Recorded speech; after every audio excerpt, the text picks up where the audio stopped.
Welcome back to Box Office Maniacs, and tonight I have a series to review for you from Netflix, and it's called The Umbrella Academy. So when I first heard about this, I guess like a lot of people, had no idea what it was, and then it started popping up everywhere on my Facebook and on all the social media, and everybody's talking about it, and I was like, okay, what is this? And then I found out it was actually a comic that was written by the guy from My Chemical Romance, who I don't even know what his name is. And I also heard that it was some sort of superhero show. That's all I knew. It was something about superheroes, and it was a comic, and now Netflix has it, and everybody was watching it and talking about it, and I was like, okay, I'll give it a chance.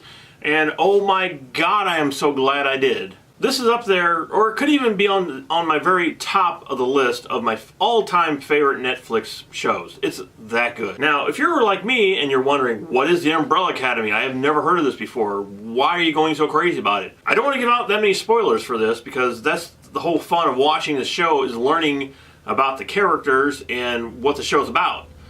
But the basic plot here, and again, this is just, it tells you this right at the beginning of the series, so there is no spoilers here, except for like the first 20 minutes of the series. When you start figuring out what's going on here, is that one day all these women got pregnant and they had kids, and even though they weren't pregnant when the day started, by the time the day was over with, they got pregnant and had kids. So they had all these kids, and this billionaire went and gathered them all up and took them to his house.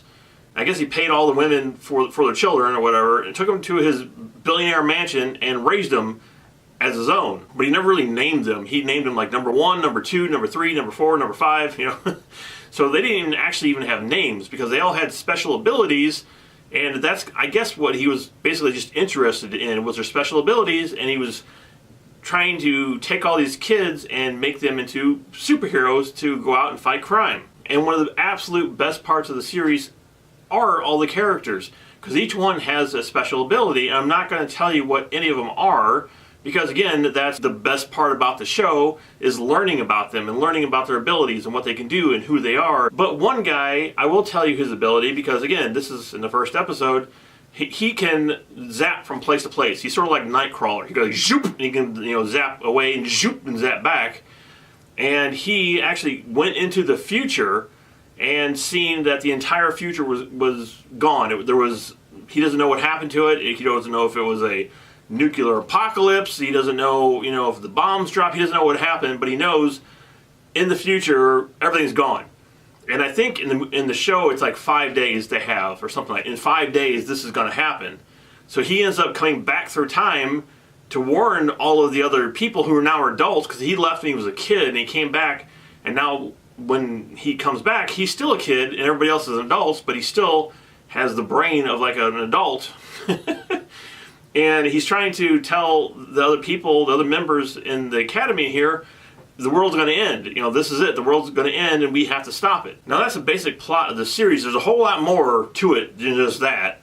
But that's the basic plot, and it's a great plot, and all these characters are awesome. Are awesome. I think one of my favorite characters is Klaus. Klaus is just a cool character.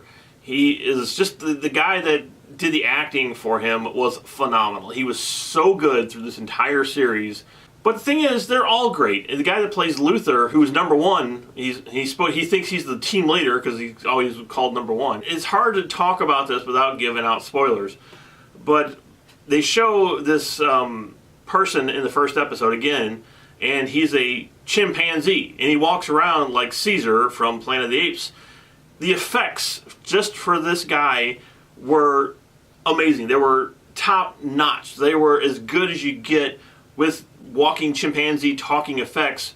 He looked better. I think he looked better than Caesar. He was so good. Whoever did the effects for this show should be applauded. They should be just given whatever award that you give to Netflix shows for special effects, because the monkey was amazing looking. And the other great character here is Ellen Page. Now, I've never really been a big fan of Ellen Page. I've seen her in a few things. I think I've seen her in Juno, because I remember that used to be a big thing when it came out, and I wasn't all that impressed with the movie that much.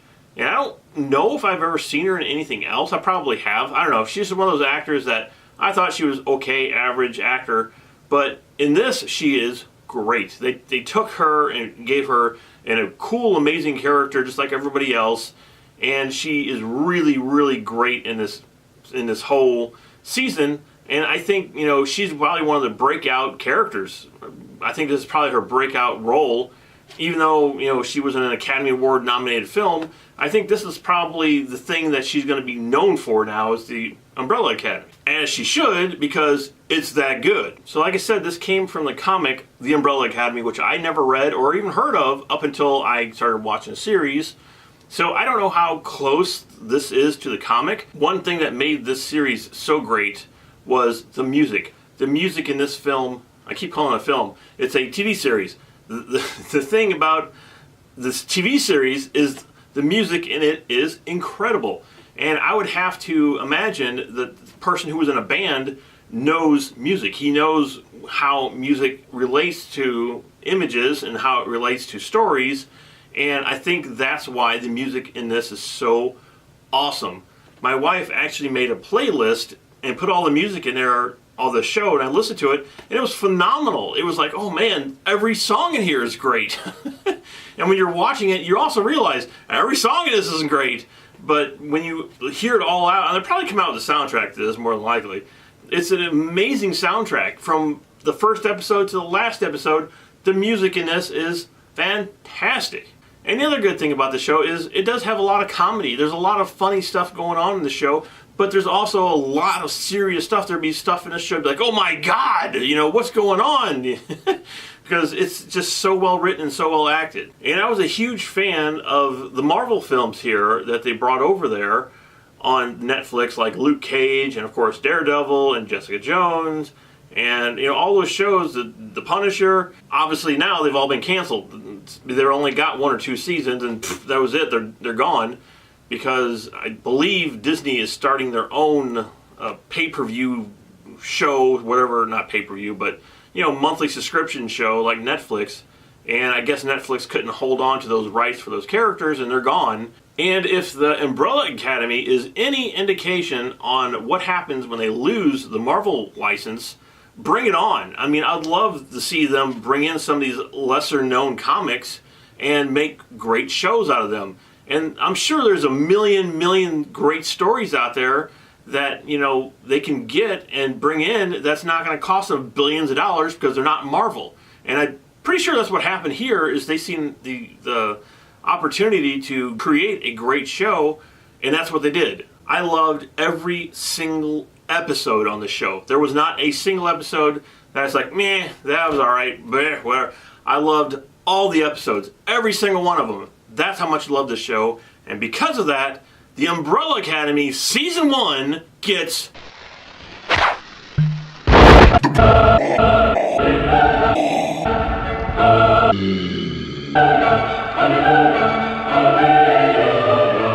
It's hard to explain the Umbrella Academy, as you can see. This gets one of my highest recommendations on Netflix. I liked it better than Lost in Space, and I loved Lost in Space. And it's up there with Stranger Things. I think it's equaled up there with Stranger Things, and I can't wait until Season 2. And hopefully you guys will be around for Season 2 when you hit that subscribe button, and you can come back on here next season, or next review if you want to. If you hit that bell, it will give you a notification going ding, and it will let you know that I have another review up. Hopefully you enjoyed the review. If you did, again, hit the subscribe button. I'd love to have you as one of our maniacs on here, and I shall see you next time. Blah, blah, yeah, blah, and blah, blah, blah. Return here on Box Office...